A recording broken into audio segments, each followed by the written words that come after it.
ఓం నమ శివాయ.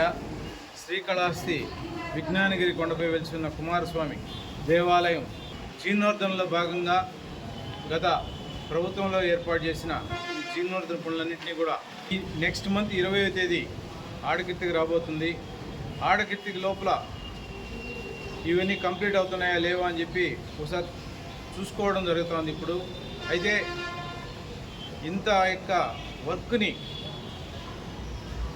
చాలా అద్భుతంగా తీర్చిదిద్దిన మా యొక్క ఆత్మీయులు సోదరులు బాలకృష్ణయ్య గారికి హృదయపూర్వకంగా మేము ధన్యవాదాలు చెప్తున్నాం. ఎంచేతంటే గతంలో మెట్లు ఎక్కాలంటే కనీసం ఒక 6-7 స్టాప్లు నిలబడాలి.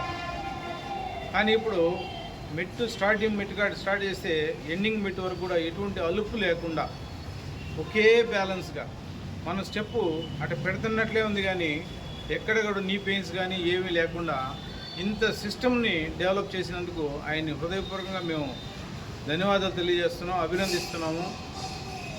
అధికారులు ఇంకా కూడా సమన్వయం చేస్తుంటే ఇంకా అద్భుతాలు ఉండేది. ఇక్కడ ఇంకా గ్రిల్ పెండింగ్ పడి ఉన్నది. గతంలో మేము టెండర్లో ఐరన్ గ్రిల్ పెట్టున్నాము. ఐరన్ గ్రిల్ అనేది కరెక్ట్ కాదు. స్టీల్ గ్రిల్ ఇమ్మీడియట్లీ కూడా పెట్టచ్చు.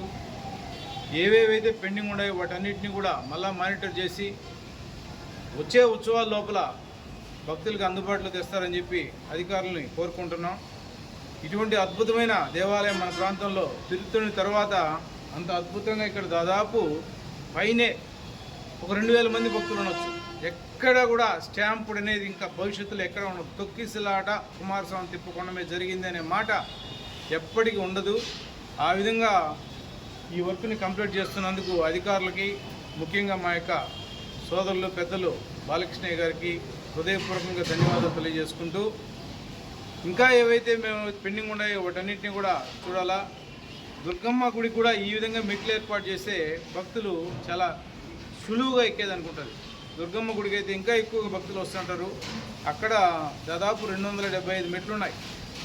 అలా కాకుండా ఇలా కానీ ఏర్పాటు చేస్తే భక్తుల సంఖ్య విపరీతమయ్యే అవకాశం ఉంది. కాబట్టి దాన్ని కూడా అధికారులు దృష్టిలో ఉంచుకోవాలని చెప్పి ఈ సందర్భంగా మీడియా ద్వారా తెలియజేసుకున్నాను.